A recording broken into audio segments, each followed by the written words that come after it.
You are now live with Dylan Kimlin. Hello everyone, welcome back to my page. This is Dylan Kimlin, and today we're going to talk about a topic that is most likely going to get me in trouble. There's no other way of putting it. I've pondered doing an episode on this sort of topic for about a year now. I've had quite a lot of you request something like this be discussed, and I think it's about time.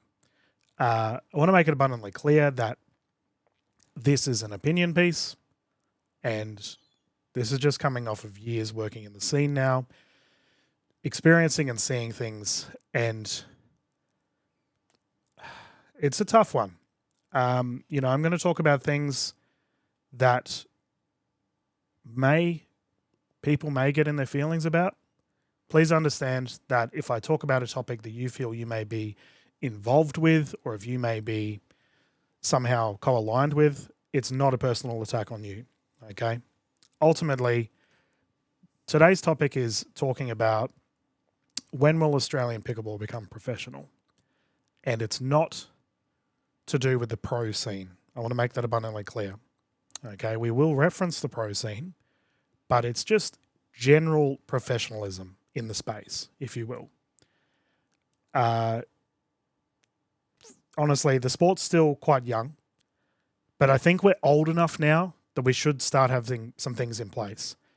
And we're going to take a look at just experiences, things that have historically not really worked out, and decisions that have been made that will happen later this year that, I don't know, man. Like, it's at a point now where, the train hasn't fallen off the track yet, but it's teetering. And I know the Australian pickleball scene, we're in a constant state of scrambling. We are constantly trying to keep up with the growth of the sport. We're constantly trying to keep up with the demands, the tournaments that have been placed, the amount of people getting involved. But for some reason, we haven't got things in place yet to actually dam the river, if you know what I mean. Like, we just can't keep up. And I do think it's going to come down to the fact that we're in a transitionary period, if you will. Right now, we are heavily volunteered base, whereas now we need to start considering going into the professional space. And I know immediately some of you at home have said, hell no, that should not happen. We're going to talk about it, okay? Before we dive into it, if you do enjoy the content, social media plug, you know that jazz, please follow us, etc. And additionally, no t-shirt time, as I am talking about things that are a little bit touchy, and most brands probably don't want to be co-aligned with that, and that's okay. Okay. The sport I've been in the sport more or less since it started. There were definitely people before me, but I came a little bit after that.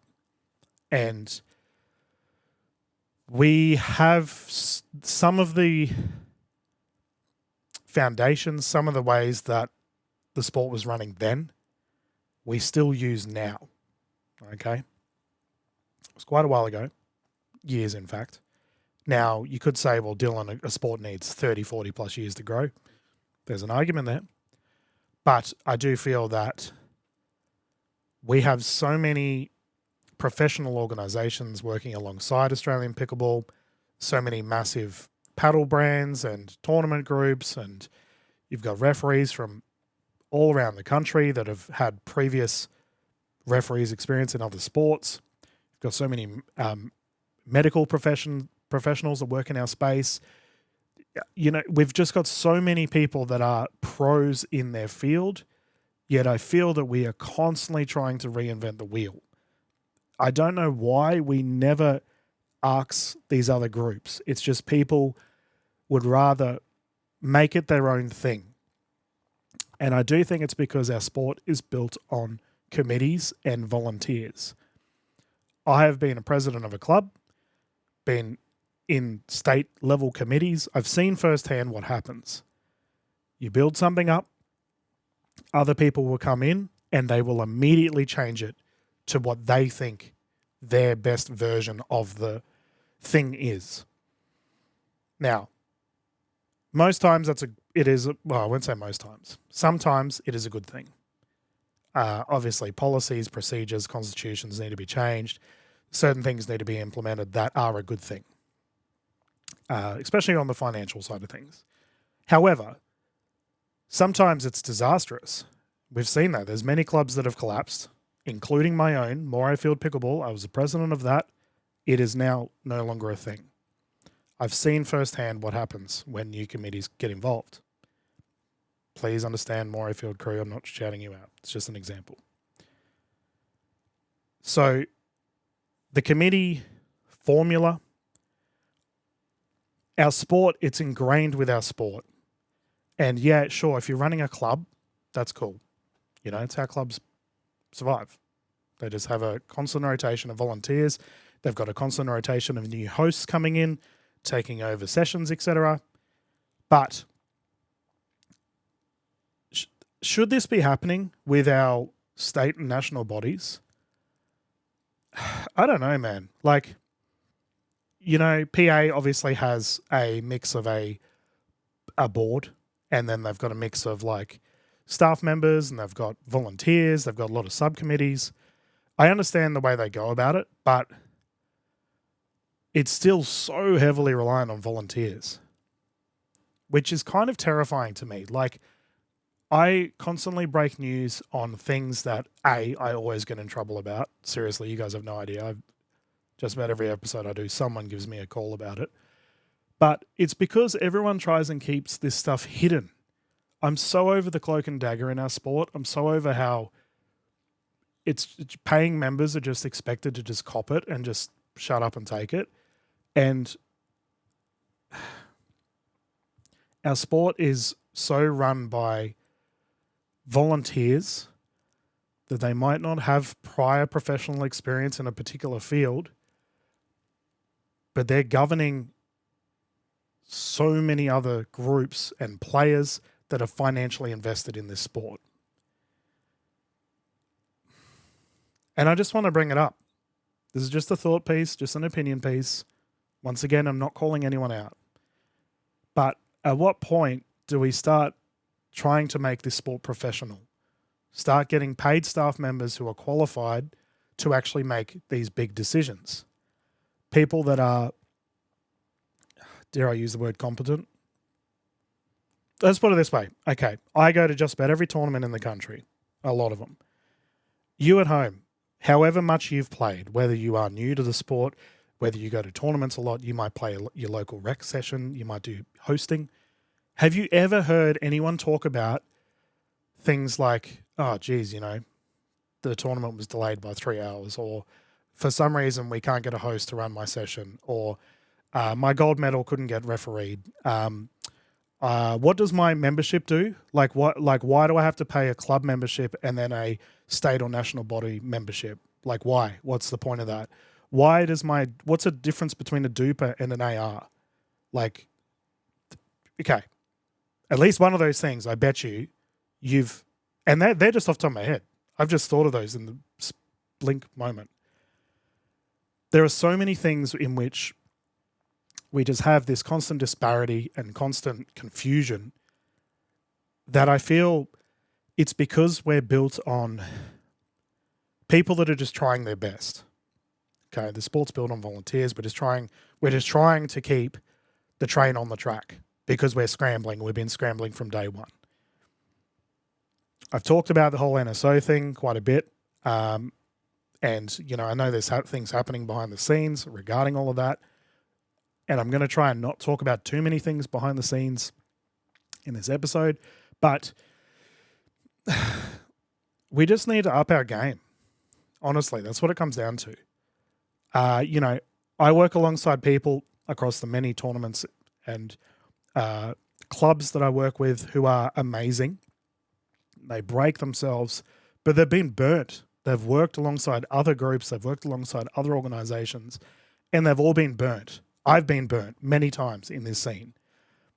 People that have been in the game for quite a while, they go in as a volunteer. They work their ass off. They try and promote this sport. They try and build it up. and then they just get shanked. A new committee comes in, a new person comes in, and it just sucks the soul out of these people. They get burnt out for giving to a sport they love. Our referees, there's so much drama with our referees, and God, I feel sorry for you guys. There's so many court cases going on. There's so many things just constantly that people are now starting to watch their back. You know, I almost feel like I don't want to start broadcasting some of these matches because I know referees are going to get hounded. And it's like, what's going on with our sport? Honestly. So we have next to no professionals running things across a wide facet of things, I might add, like a wide facet of, or from different hierarchies of levels of organization, if you will. The tops of PA, like, I'm critical of them. They break themselves because they've got like 3 paid staff members. And then they have the levels of committees and subcommittees under them. I don't know what restructure needs to happen in which these people are not single-handedly trying to run the country. Like, geez, it's literally, you're not a prime minister. Like, they have all of these other bodies of people that help them. But something needs to change because I'll be real, viewers. If I have a problem with PA, I try my best to always reach out, try my best to speak with them. But it's at a point now where I know that they're so flooded, they are so inundated with work that I'm just going to get pretty much literally just like a chat GPT response. It's just going to be a quick response. And it's like you get to, and I know this is not just me, but it's like, what's the point? Like, I've tried to do my due diligence, and I know there's a bunch of you, you might have had an issue with code of conduct or a referee or a tournament not providing first aid services, or your rec play, you heard something racist, I don't know. But you almost get to a point where you're like, why? Like, it's just going to get ignored. And I just think we just need to bring more, I just think we need to bring more staff in. But then it becomes a financial matter. Does PA have the money to afford it? Can they do it? I don't know. But there's a couple of things I do want to talk about, and this is a little bit of a rambly episode, but it is a thought piece, that just some things that I think we really need to fix. Now, the first thing we really need to work on, and I know the PA and the state bodies have tried to touch on this, is there's more or less minimal guidance given. Now, give PA credit. Today they did release a new coaching thing that they're doing. That's good. We need more of that. I know that the referees kind of handle the referees sort of thing. The referees, in my opinion, are actually probably the best run part of Australian pickleball because they're their own little cohort. They manage their own. Okay? It's a good thing. Okay? They have their own qualifications, their own courses. They have courses non-stop. We have so many referees getting involved in the country. It's a very positive thing. I don't know why we can't replicate that model for everything else. And maybe this new coaching thing will work that way. I really hope it does. But majority of the things we learn in the sport are through word of mouth. Truly. Like, it's all just figure it out. And that was okay 5 years ago when the sport was building. But we have, the American scene's been around for a long time now. The Asian scene is booming. We've got, even New Zealand. They're doing things amazingly. Yes, they probably have their own little problems, own sort of little set of things they need to work on, but the NZ scene is doing really well. I just feel that I don't know, there's just our entire scene is built on word of mouth. You learn how to tournament direct from another tournament director. Referees, doesn't apply because they have courses. It's amazing. You learn how to, become a scorer at an event through someone else that does that. You learn how to become a treasurer at a committee by someone else who did that, which is terrifying to think that there are treasurers around the country right now that might not have any financial background. Committees are literally just learn through doing. It's just get in there and just try your best. And that's okay at a club level. Okay, that's okay at a club level. State level, I don't know. I don't know, man. Have you all seen the news that happened to Squash Queensland this week? So I know it's squash, but it's a different sport. But the committee effectively all just left. They were done. Now, I'm not in the squash scene. I feel sorry for the squash players involved that are going to be harmed by this. But they've obviously just had enough. And I think, for me, that immediately screams lack of guidance. There's nothing from up above that's helping them. They're obviously under a wave of pressure. Please go and have a look, by the way. This is all over their social media pages. You can go and see what I'm talking about. But it's an example of a state body collapsing because of lack of guidance.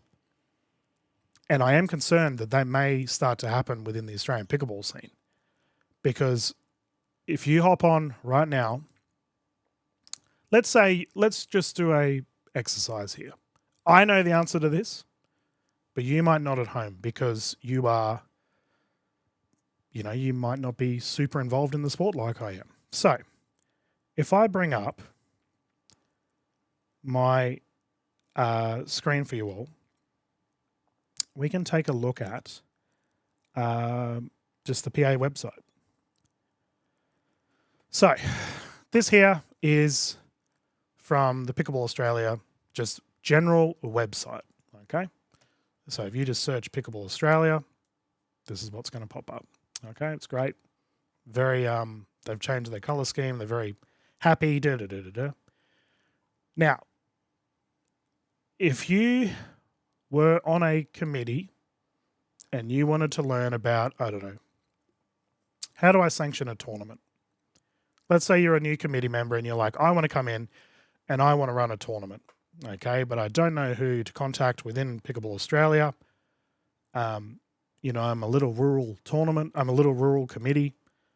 Who do I talk to? Okay, so you hop on PA website and you start having a look. Now, I know who I would contact. Okay, there's various people within the scene that this is their job. They're supposed to help you out. There are various people that determine policy and procedure. But if you're having a look, so they've got news, play, events. Okay, cool. Tournaments hub. Here we go. So they've got a sanctioned tournaments list, which we will talk about. Okay, cool. So we've got tournament guidelines. So you bring up the Australian ranking guidelines. Okay. So keep in mind, I still want to run a tournament. I don't care about ranking. I'm a tournament. I just want to run a tournament. So this here is all about tournament distribution. Oh, okay. It's all just about ranking. All right. But what if I want to run a tournament? I just want to run a tournament. How do I run a tournament? There's nothing here. There's no guideline. The only document they have available, because code of behavior is different again. The only thing they have available is on AR. But you at home might be like, but hang on, our club does DUPA, which is a rating system. So why do we have AR and then DUPA? Do you know what I mean? Like, I know I'm making it real layman's terms right now, but it's just, there's no clarity. Once again, I know I would go into Revolutionize, which is the PA back-end website, to find all of this. But if you are not a generic, that's the wrong term. If you're just a committee member that wants to try and do a small tournament for your club, you can't just find this stuff. You need to reach out and figure it out. And I know it's tricky. Like a lot of our Australian pickleball committees are based on demographics that they're all go-getters. They just want to dive in and just learn how to do something and try it out. Okay? which once again at club level, that's okay. State, national level, no. But the fact that there's no info, okay? So, we've got frequently asked questions. Let's have a look here. So, all right, so how do I register for a tournament? So, for further information on how to set this up or register for a tournament, so please go to the registration help file. So let's have a look at what this is. Ah, here we go, desktop guide. It's great to see you're taking your first steps in participating in a tournament. Okay. So once again, I thought I found a nugget of gold, but it's about playing in a tournament. Okay. And the very first thing that we see is payment. We got to talk about membership, signing up to play as a member. Okay. Talks about Pickleball ratings, how to make a PTA account. Okay. But once again, there's nothing here on how to actually run a tournament. Okay. You get my point. This sport is built on word of mouth. It's purely built on finding out through other people. And I find that I'm really trying to hit the head on the nail on the head here regarding the fact that we just lack professionalism across the scene. So I do know that there is a meeting with Pickleball Australia today. Apparently all the presidents, etc., are getting involved, and it's about a tournament sanctioning policy. Thank God. Hopefully they just clean some things up. I find it highly concerning, however, that there are no tournament people involved in this. It's just the presidents. I've been a president. That doesn't mean I know how to run tournaments. I just feel, once again, we've got all of these people in the scene that are so qualified. Just trying not to get myself in trouble here. I just feel that there's so many people that we just do stuff on a whim. And that really needs to change. I do hope this sanctioning policy is positive, whatever they come out with. And I guess I'll talk about it when it does come out, and we can talk about how it's going to affect the Australian pickleball scene, because it will, for good or for ill. Okay, hopefully for good. So, I talked about staff members. Okay, we don't have nearly enough staff.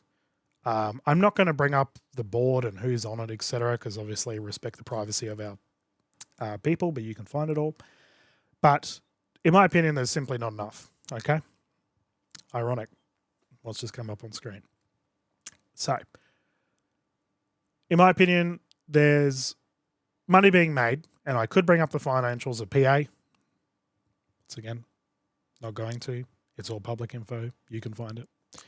But how do we generate money? So through memberships, through tournaments. Pretty much the general gist of it. Sponsors are minimal. If anything, we probably pay too much to various sponsors for balls and nets and paddles and tape. Why do we not have a tape sponsor? Things like this. So if tournaments and memberships are probably our two most likely ways of making an income, to me, they are the two most important areas of our sport. You need to dedicate a majority of your resources in protecting what makes you money. And I feel that that's not the case. Okay? Tournaments, and we will talk about the sanctioning side of things, the scheduling side of things, it's a bit of a mess. I'm going to be honest. Let's talk about memberships first of all. So I just showed in that little brief random example where you as a player, you have to have a PA membership. You have to most likely have a club membership. All of these things are coming into one.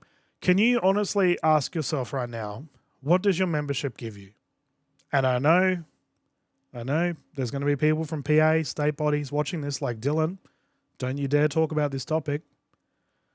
Because I know I've talked to a bunch of you about this. It's like it's the forbidden fruit. It's the thing that you're not supposed to talk about. The elephant in the room. Well, there's bigger elephants in the room, but it's one of the things you're not supposed to discuss. What does your membership actually give you?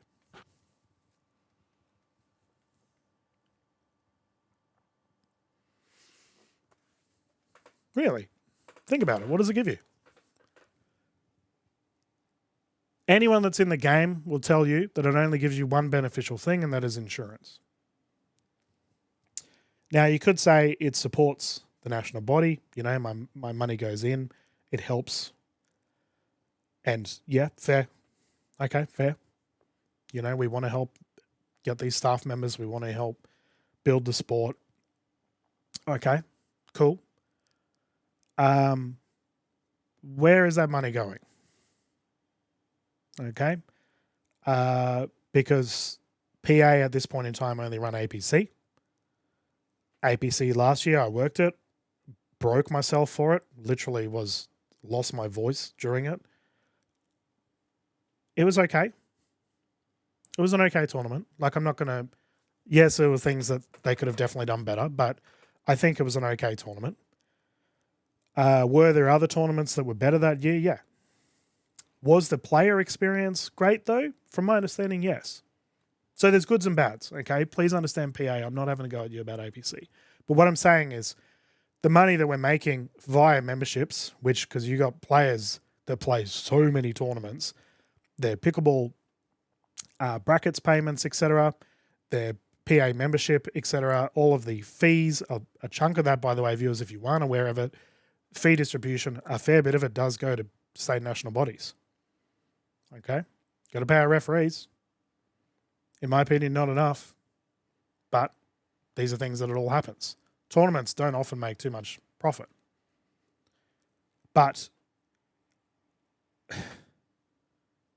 so that's like, where's the membership money going? Okay. And I don't know, man. I just feel like just more people need to be in the sport from a professional level to actually help building it. We spent so much money on a new logo for it to just be ridiculed across the Australian pickleball scene. Now, you could say people are just they're against change. They don't want things to look different. I get that. Personally, I don't overly have a problem with it. Was there probably a bunch of money put into it? Probably. But was it beneficial? I don't know. I mean, they're obviously trying to, I guess this is part of the being professional. So that's PA's response to that, I guess. Hopefully, I'm actually really curious to see what the referee uniforms are going to look like, viewers. If they have refs out there in black uniforms out in the sun, ooh, I like the current referee uniform. I'm just going to leave it at that. There it is. Looks great. Okay. So what does membership actually give the player? What do sponsors give? Okay. So as someone who's worked in tournaments for a long time, there's not many instances where a sponsor will actually give a straight up financial sum to a tournament. APC's had some different examples of this. You know, I know state champs will have different examples of this, but for an overwhelming number of tournaments, it's just physical things. Paddles, t-shirt giveaways, they might, those little powder things you can put in your drinks. There's all these sort of things that come into play. And it's a good thing. But that's how they sponsor, is they come to the tournament and they give stuff away. That's okay. But there's no financial change here. And thus, we keep in this weird circle of not making enough money, yet the players are all paying a bunch of money. Where does that money go? We don't know. And then we're in this cycle. That's what's happening. Members for clubs, I've worked across many clubs. Membership is always a tricky one because you don't want to overcharge the player, yet a minimum, you want to make some money to pay for balls, to pay for tape, to pay for court fees. Venue fees are so expensive. You guys probably don't know how expensive it is to actually, for a club, just to pay for a venue. It's why schools are so important. It's why getting multi-purpose facilities is so important. Even council venues. As someone that used to be president of a club that operated out of a council venue, so expensive. And these are expenses that clubs have to cop. And then on top of that, they have to pay their state national body fees. There's just so many things that are constantly building up. And once again, where does it all go? Okay. That's the financial things. Once again, just have a think. Tournaments. If I'm going to get in trouble, this is the time. So you can get your clips ready. The tournament sanctioning and scheduling process is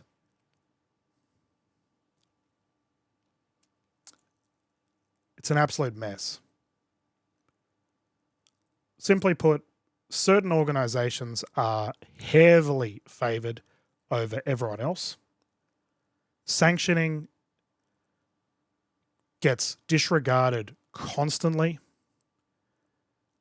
Scheduling pits organizations against each other. And at the end of the day, the local club tournaments get screwed over. I think the tournament scene is currently oversaturated, heavily oversaturated. And I'm going to use the state of Queensland as an example just for this discussion piece, okay? Because I could pull up, okay, let's pull up all the tournaments. And we can have a look at just where all these events are. But I do want to say, tournaments right now, there's too many. And I work in them. You know, there's financial gain for me here, but there's too many tournaments. Which is wild because a couple of 3 years ago, people were screaming for tournaments, and now we have too much of a good thing. But if you look over, look at that. That's March. Okay? April. May takes up a whole page on its own. Great example. So how the sanctioning process works is, long story short, there's tiers to it, and your venue, your event gets determined via tier. My understanding is the current sanctioning process is trying to control this. It's probably the right word to use. Be interesting to see how it goes. But that's the new sanctioning process I'm referring to. We will find out when it goes public.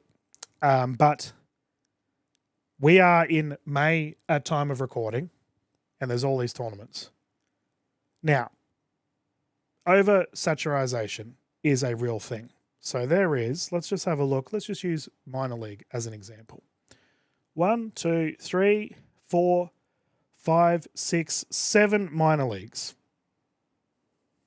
Okay. How many MPL rounds? 1, 2.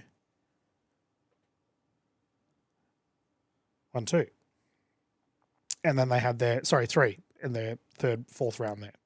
So 3 MPL rounds. Is there a PPA in there? No PPAs that I can see. No major league events. However, MILP comes under PPA and MLPA. How many state champs in the state of May?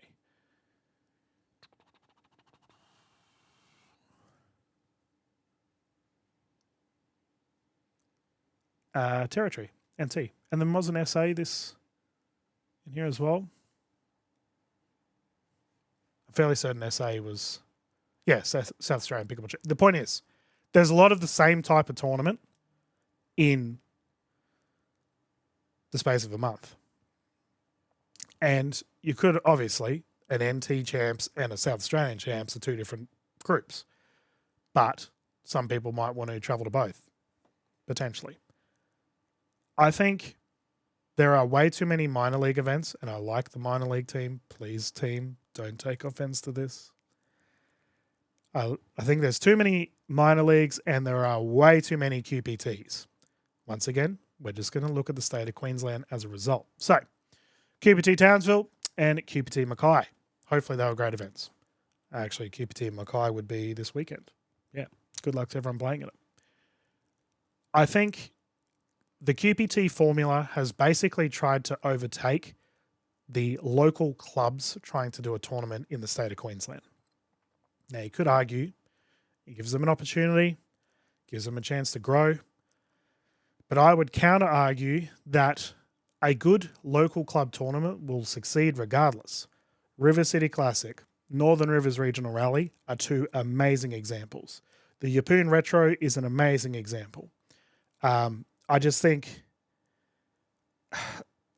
I think that there's just too many QPTs. And we are going to talk about QPT in a bit because we're going to talk about QPC. Yep, that's coming up. So, and I think that once again, this all comes under the underlying topic of just lack of professionalism with our sport. Right now, this here is literally, let's just throw as many tournaments at a wall and hope that everyone plays them. Okay. It just doesn't make sense. So, how are we doing for time? Over half an hour. Okay, let's wrap it up. Tournaments with Queensland. The QPC this year. Okay. I have a soft spot for Queensland Pickleball Championships. I have tournament-directed QPC. I have refereed QPC. I've commentated and broadcasted QPC. I have played in QPC. Literally done every role besides being like a physio in that scene for that tournament. This year, some big decisions have been made that I just think,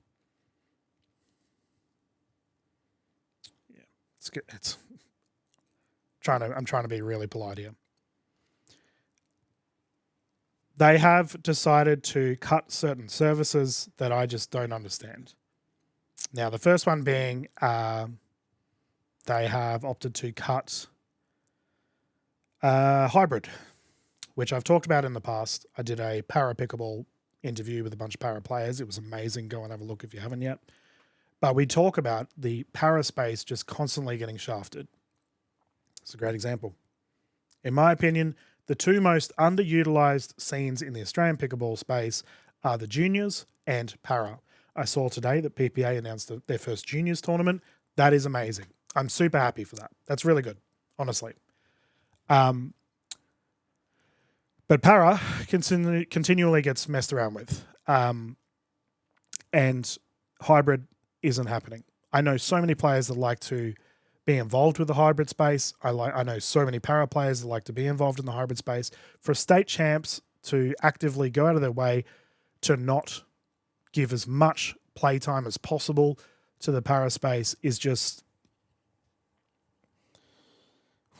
it makes me lose faith in this sport, truly. Now, I've seen the response from various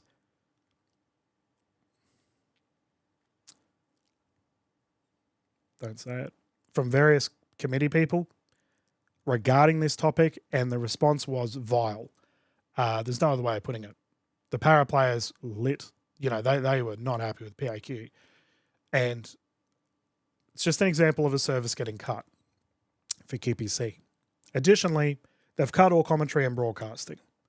Now, I want to make it clear, I'm not salty about this, that I might not work it. Okay. I don't care. I'm actually doing a Little League event like the same time.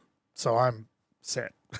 I'm super keen to work with the juniors, actually. It's going to be so good. But for me, QPC and all of our state body events have always been special because you just go and have fun. It doesn't matter whether you're a pro player, whether you're a para player, whether you're a 3.0, this is your first ever tournament, you might want to play split age with your mum. It doesn't matter because it gives an opportunity for everyone. The Vic Champs I commentated this year, in my opinion, is currently the tournament of the year. It was exceptional. And PAQ, you need to learn from the Victorians. Seriously. That's what I'm going to put it. I know Vic Champs, 3 or 4 years ago, may have not been the best or may have not been to your standard. Right now, they are setting the standard. You don't have to reinvent the wheel. Seriously, please go and look at other tournaments. So no commentary and broadcasting. I'm not too fussed that I'm not doing it, but someone needs to do it. Okay, I did over 24 hours last year commentating. That's not working. So it was longer hours working, 24 hours commentating. I had no voice by the end of it because I wanted to cover as many divisions, as many players, as many skill levels, and as many age levels as I could. Because that's what the state champs are about. It's about everyone coming together and loving this sport. You know, pro events, you can cover your gold medals, whatever. Like they have their own thing they worry about. But the state champs are for everyone. And to remove a service after putting up I'll put it up here on screen for you guys. Basically an AI slop poster for a tender that went public. For you guys to remove that is just to remove broadcasting and commentary after publicly promoting that you're going to do it. Once again, the entire topic of this discussion is professionalism. What are you doing? So no broadcasting, no commentary, no hybrid. Okay. Cool. Let us continue. Let's look at the numbers. QPT, as it stands, I'll get my head out of the way. QPT, there's the junior event. Good stuff. QPT is oversaturating the Queensland market. There's no other way of putting it. And there's so many tournaments right now, hundreds of players getting amongst it. Yet, look at those numbers, viewers. There is one tournament there that should really concern you with their numbers. And is the tournament I'm referencing. Queensland Pickleball Champs is just over a month away. Okay? Only has 330 players. If I was a TD, I'd be terrified, especially if you're going for a bigger event. Now, let's look at the event next to it. Okay? I'll use my cursor if you're looking at your phone. I'm referring to this one on the top right and the one second top right. So 337 players for QPC, 686 for QPT Gold Coast. Now, this event, viewers, if you're unaware, is a rain-out. It's a redo. So, players are coming back to play this event. They could have pulled out. They didn't. Nearly 700 players. Right now, the QPT Gold Coast has over double the QPC numbers. And I'm going to talk about the big glaring problem as to why this has occurred. Do I think PAQ have dropped the ball? 100%. However, not all of this is entirely their fault. Yes, QPC has its own problems. Yes, you should be doing hybrid. Yes, you should be broadcasting. Yes, you shouldn't be promoting broadcasting and then not broadcasting. Rookie error. But for this event here to have nearly 700 players and then this event here to have only 337 is a travesty. Look at the dates. Look at those dates. If you are already locked in, because it's a rain out, which means this date was moved. If you were already locked in to do an event that you saw was in July, so July 10th, you're like, oh, it's been rained out for the event that was in whenever it was, February, March. When was it? February. The rain out occurred 13th, 14th, 15th of February. So you were ready to go for QPT Gold Coast. It gets rained out. They remove it to July, knowing full well that QPC was July 1st. So I'm like, why on earth would you move a QPT event next to a QPC event? It's just ridiculous. QPC should be the priority. It is a state championship. So anyway, this occurred. Who makes these decisions? PAQ have very little say in these decisions. This becomes a Pickleball Australia discussion because it is part of their sanctioned tournaments.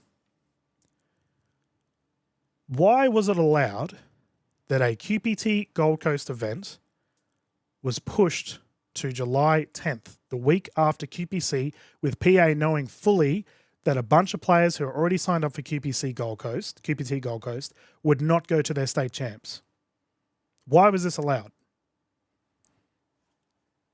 Did you know, viewers, and I'm going to talk about some in-house things here. Yes, this may get me in trouble. I don't care. The original QPT Gold Coast event, we were looking at doing in March. When I say we, because I was broadcasting this event, so I was notified of these changes. By the way, look at that. An event, just to add salt in the wound, an event with 700 players and hybrid is going to be broadcasted. Just learn from your own events, BAQ. Just saying. So, March, there was a request to have QPT Gold Coast, considering it was a month after the rain out. You can still see, look at, oh my God, PA, what are you doing? Why is QPT Gold Coast still listed as February? Oh my God. It's real time talk here about the lack of professionalism that we're seeing. Oh, PA, please be better. Okay. So we originally looked at doing QPT in March. There was a minor league event on at the same time slot that was requested. Now, this minor league event denied it because it would have clashed with sanctioning issues. Yet, PA should have known, for starters, I'm just going to be real, just talking numbers here, a tournament with nearly 700 players should be the priority over a minor league event. Sorry, but it should be. Wasn't, of course, because PA has major things going on with certain organizations getting heavy sanctioning and scheduling preferential over other groups. But it didn't happen. So minor league got to keep that March time slot. Then subsequently, when a decision was made to have it pushed to the weekend after the QPC event, which has now heavily affected PAQ, minor league moved the date.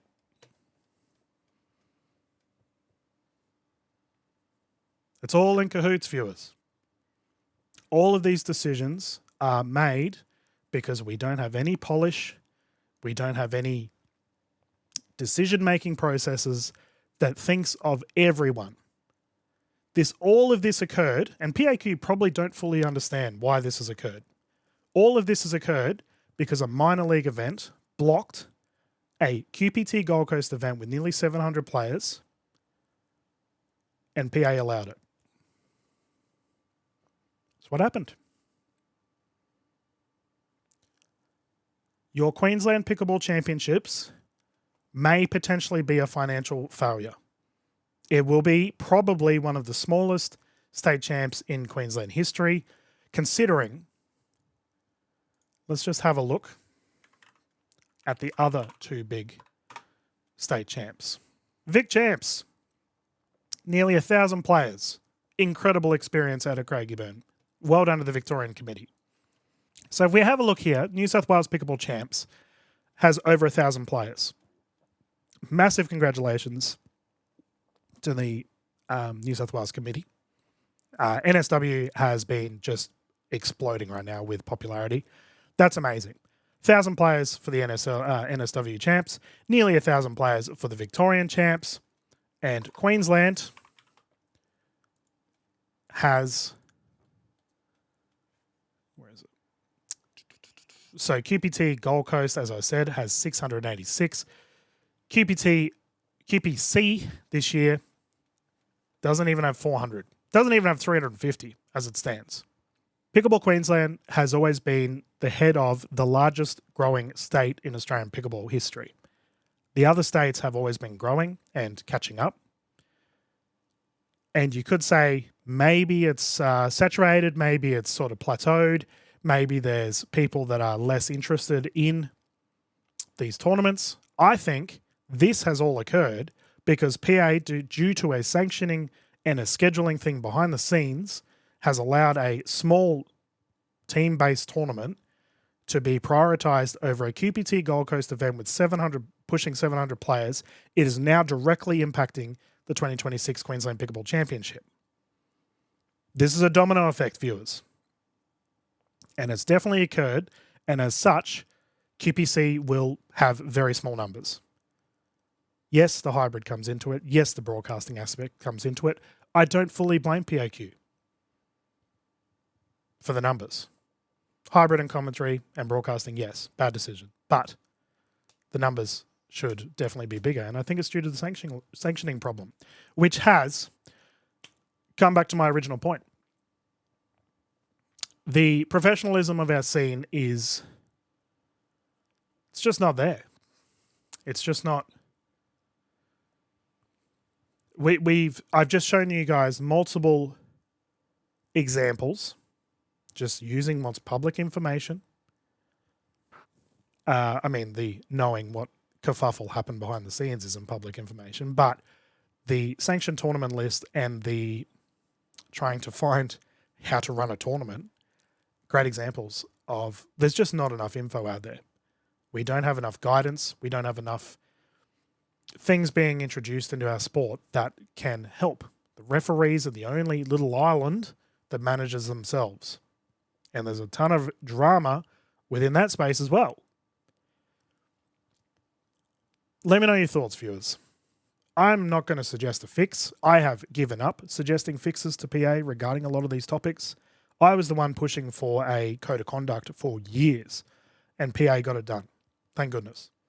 It only took like 4 years of pushing for it to really come out public. I think it's going to come down to the members, the paying members really asking some questions. I've broken things on Tennis Australia. I've broken topics on the referees, and I get in trouble every time, but ultimately it gets people talking. You at home need to ask the question, if you care. Because honestly, a bunch of you guys don't need to care about this. As long as you get to go down to your Tuesday night social, this isn't a problem for you. Fair enough too. But the general professionalism of our sport needs to be cleaned up. And I do think the tournament space in general needs to be cleaned up. And just blatant favoritism needs to stop. Oh my goodness. There's a whole nother topic on conflict of interest, viewers. But we're pushing an hour, so I'm not going to. We're going to end it here. Let me know your thoughts. I know a bunch of you guys send me messages after these videos and give me your take. It's always welcome. I know there's probably an inevitable phone call from PA telling me off. That's okay. This needed to be out in the zeitgeist anyway. We just need to do better. That's all it comes down to. No one talks about this stuff because everyone's too afraid to talk about this stuff. So once again, people come and ask me to talk about it, and I talk about it. But we'll leave it here, viewers. Thank you as always for tuning in. I look forward to seeing what happens, and hopefully our sport just adds a touch of polish on it right now because we definitely need it. Cool. Thank you.